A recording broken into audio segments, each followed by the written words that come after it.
it seemed like Rocco was on today, and it felt like trust was a big factor. I think of the 30 ball play to Solo and single coverage, a lot of other guys stepping up. Just how good and efficient was your offense, but particularly the passing game today after some. Yeah, like I said, I think so much of it has gone to either, some injuries that have forced us to be inconsistent, or, just time and, so many new faces in some of that passing game. And, it was awesome. I think that word is right. It was consistent. It was confident. I don't feel like Rocco's very much wavered from some of that process. I just think it's like, man, the rhythm of what it needs to look like with consistency. I think back to the TCU play on, Jace drops it and Rocco goes right back to him. And I think that's where real trust is evolved. And, it's just, man, our game is one that it's constantly evolving and growing, and to play our best football in late November against all the odds, against all of the stuff that's hit this team, I think it just says a lot about the character of this team, whether it's Rocco or whether it's, man, our great senior leadership. I've just been really impressed.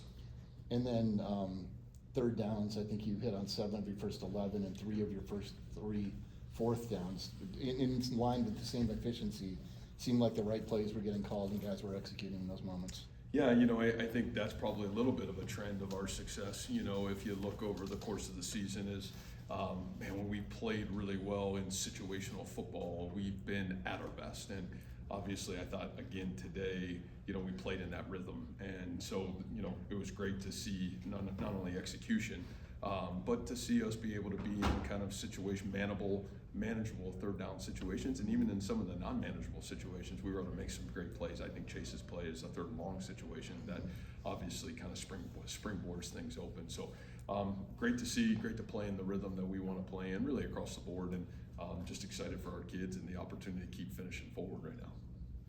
How much did the start that you guys got on the ground that first possession maybe help Rocco even settle in, and then seem like it was 7 for 7, 8 for 8, 9 for 9, and it kind of snowballed there in a good way?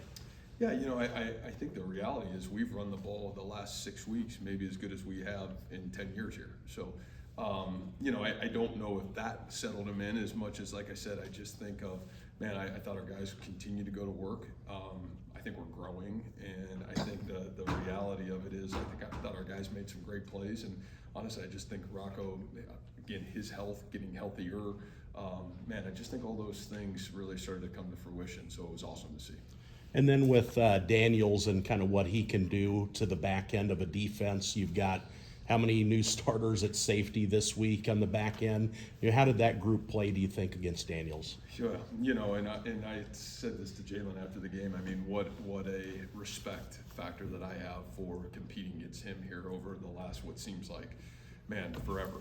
And the reality of it is he's a real problem. He's got the ability to extend plays with his feet. He's dynamic in the quarterback run game and the option game, and then you saw a couple times today, man, he's got a big live arm that can make all the throws. And so then you flip to the young pups that are playing on defense. Like, man, I think it's been a mantra of this program. It doesn't matter what position group, next man is up, and you got to keep playing. And we really work hard here as coaches to develop all of our players, not just our top players, but all of our football players. And hats off to Coach Broomfield and obviously Coach Poe. I mean, I think they've done an unbelievable job preparing our guys to get ready. I thought Coach Haycock did a great job again today.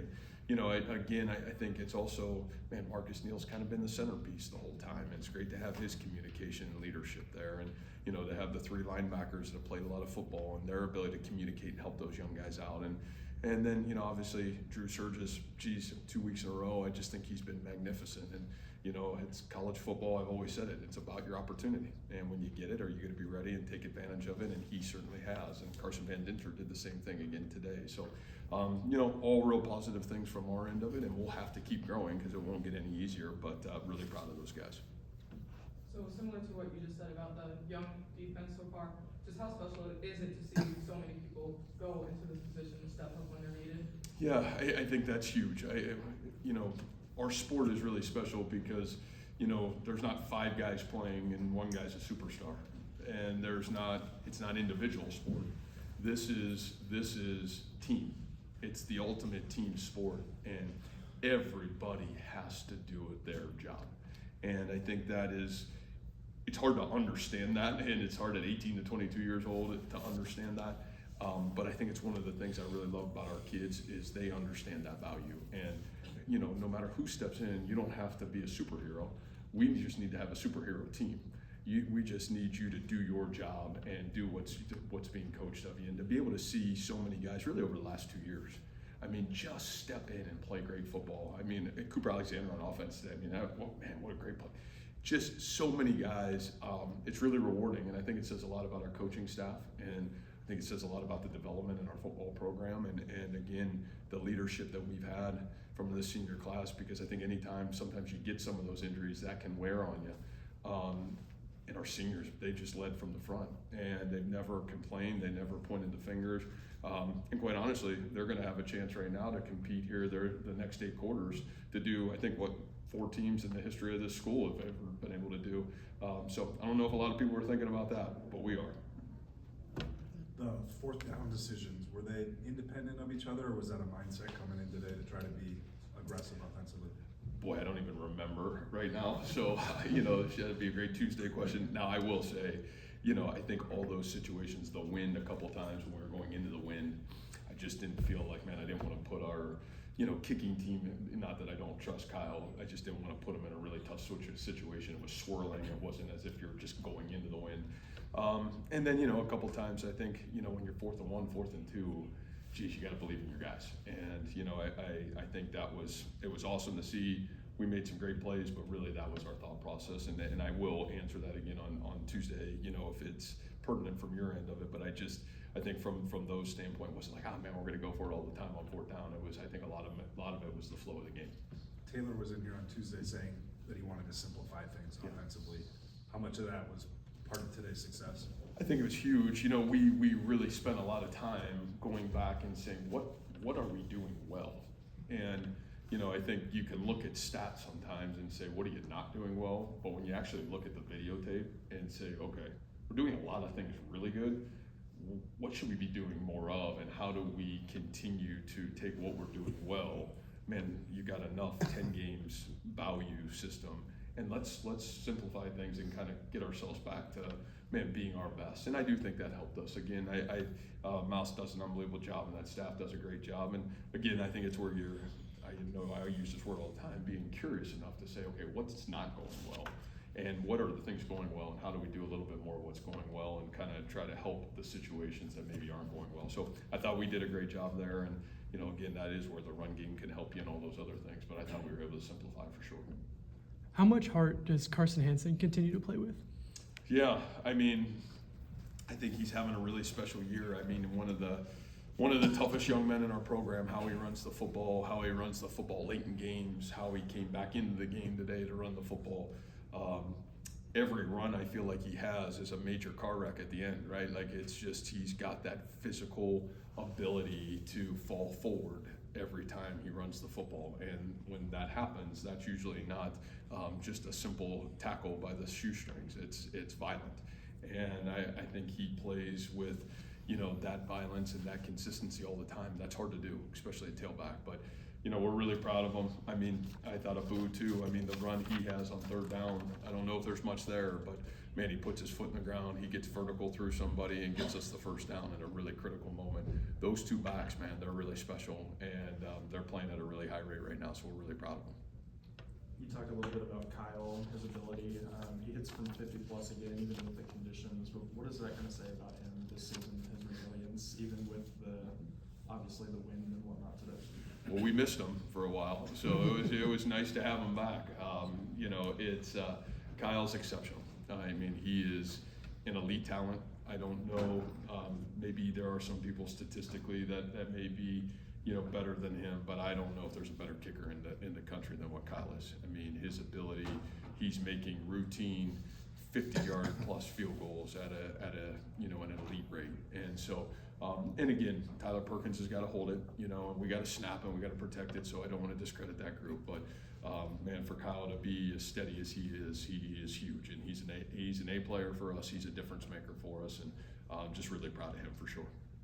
Going off your earlier point with simplifying for passing concepts, just what are your Yeah, I thoughts don't on- think we simplified passing concepts. Sorry, Yeah. simplifying things with the passing game. Yeah.